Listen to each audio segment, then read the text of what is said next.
показ на въоръжение и бойна техника се състоя Ден на отворените врати, организиран от 3-то бригадно командване в Благоевград.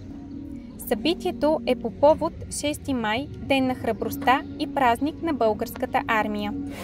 Имаме така удоволствието за пореден път да бъдем домакини Ден на отворените врати и за всички млади хора, ученици от цялата област. Това е пореден ден така на равносметка преди всичко и празник, който е за всички въоръжени сили, в смисъл за всички нас.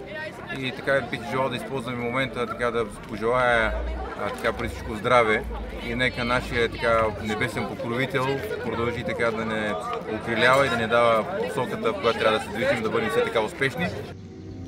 По време на мероприятието посетителите имаха възможност да разгледат статични покази на въоръжение и бойна техника, а военнослужещите представиха своята професия и задачите, които изпълняват. Днес сме тук от училището, повод 6 май, Ден на българската армия, и ни показаха една постановка в военните, което беше наистина доста добре и професионално направено. Видяхме колко добре организирани са военните части.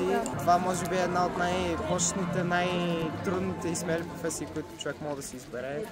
И е просто нещо, което е само повод за чест, за уважение. Интересна демонстрация бе занятието по огнева подготовка, стрелба с оръжие, както и динамичен показ на тема действия на пеши патрул в градска среда.